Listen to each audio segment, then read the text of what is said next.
Hi, this is Carrie of ApotheKerry. I'm back today with how to spot magnesium deficiency.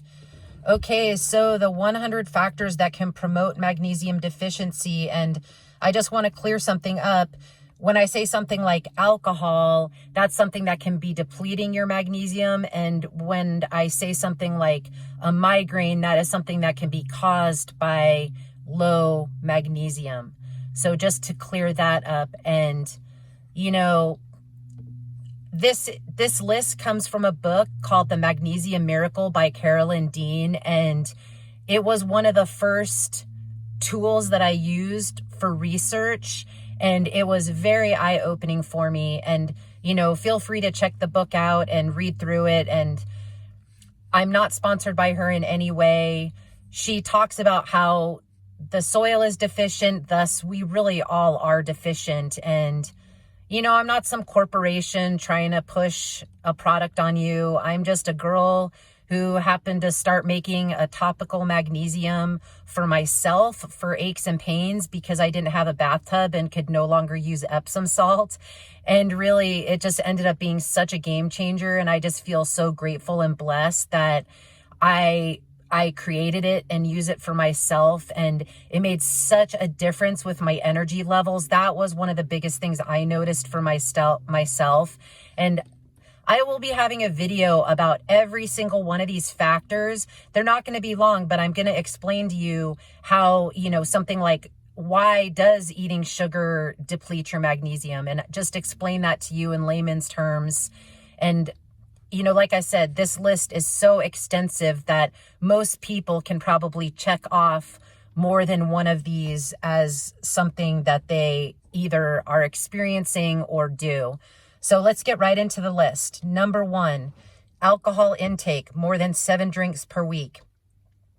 Anger, angina, apathy, arrhythmia of the heart, asthma, anxiety, blood tests, low calcium, low potassium, low magnesium, bowel problems, IBS, Crohn's, colitis, brain trauma, chronic bronchitis, caffeine consumption of coffee, tea, or chocolate more than 3 servings per day, chronic fatigue syndrome, cold extremities, poor concentration, confusion, convulsions, constipated, depression, diabetes type 1 and type 2, gestational diabetes, fibromyalgia, food cravings of carbohydrates, chocolate, salt, or junk food, gagging or choking on food,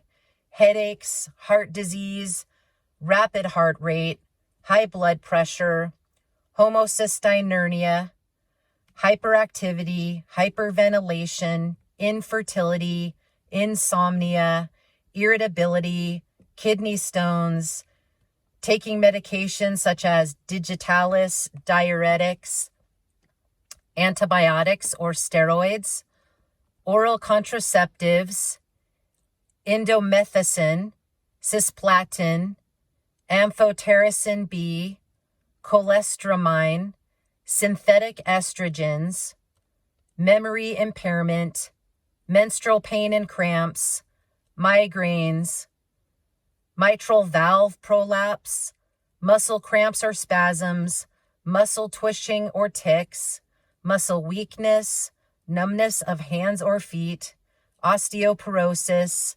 paranoia, parathyroid hyperactivity, PMS, polycystic ovarian disease, pregnancy including currently pregnant, pregnant within 1 year, history of preeclampsia or eclampsia, postpartum depression, cerebral palsy, Raynaud's syndrome, radiation therapy that was recent, restlessness, sexual energy diminished, shortness of breath, smoking, easily startled by noise, stressful life or circumstances.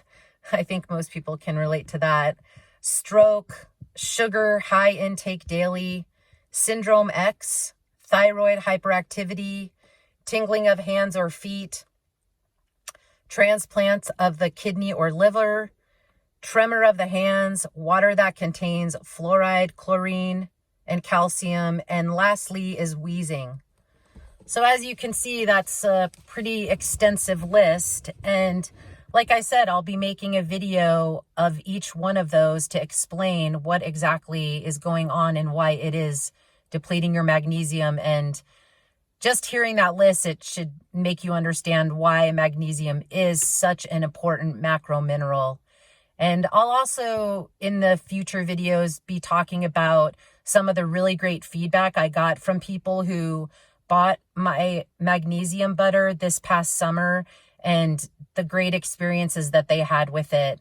So whether you buy my topical magnesium or not, it's just really important to understand what's going on and why you may be experiencing these things, and that there is something out there that can help you.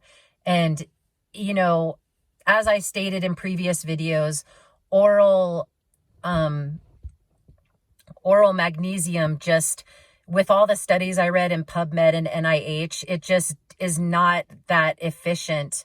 You can be taking 350 milligrams and maybe only be getting 10 to 12, and it can take up to a year to even increase your magnesium. Whereas topical, it goes on your skin and it's absorbed right into your bloodstream. So when I started making it, I just noticed a difference right away.